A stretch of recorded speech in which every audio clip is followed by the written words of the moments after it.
Limoges, 1957. Dans ses 30 glorieuses naissantes, la ville profite de la paix qui prospère en Europe.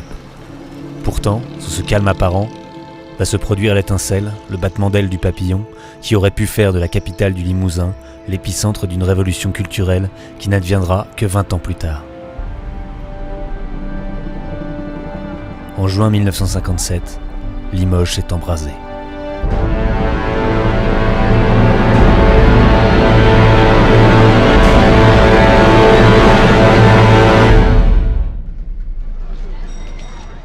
Alors qu'Henri Salvador et les compagnons de la chanson dominent la scène musicale française, de plus en plus de jeunes musiciens sentent arriver la mode des yéyés et tentent de se faire une place au panthéon de la variété française.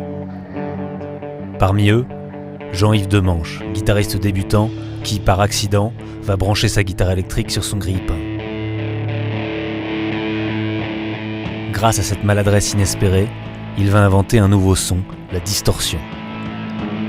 Ce son de guitare saturée, considéré comme une évidence 30 ans plus tard, est une révolution. Ce son rentre en résonance avec la rage larvée qui taraude une partie de la jeunesse limougeaude, oppressée par la rigidité d'une société patriarcale et capitaliste dans laquelle elle ne se reconnaît plus. Le punk avant le punk.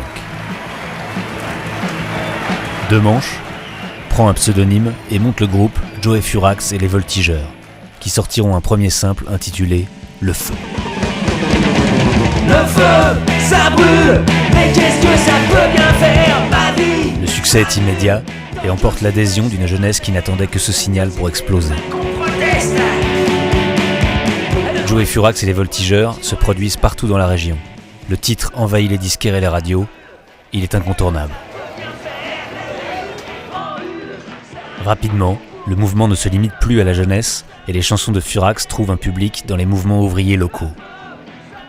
Bientôt, il est rejoint par d'autres artistes prometteurs, comme les Reflux, dont la chanteuse sera la 4e femme d'Eddie Barclay.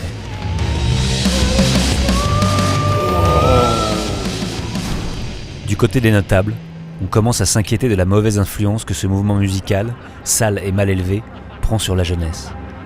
L'Église, la première, dénonce cette musique du diable. À la rentrée des classes en septembre, certaines écoles sont désertées.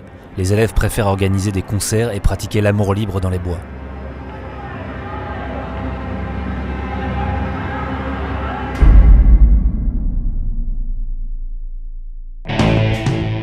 En octobre, Joey Furax et les Voltigeurs sortent un titre provocateur, politique, un pavé dans la mare. Ils s'attaquent au pouvoir. Prenez, Coty, les bas, gentils. Vincent, Auriol, c'est un gogol. La République, j'en fais des frites. La société me fait gerber.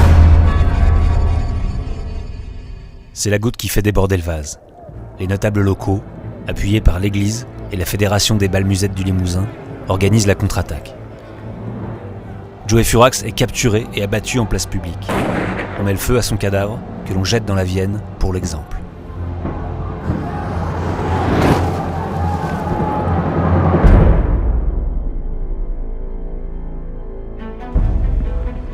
Les plus chanceux des musiciens impliqués finiront leur vie en prison.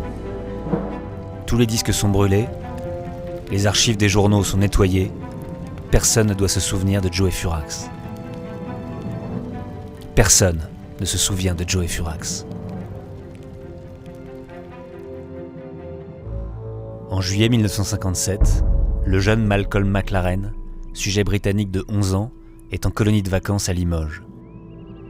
Il se souviendra de tout quand il créera de toutes pièces, 20 ans plus tard, les Sex Pistols.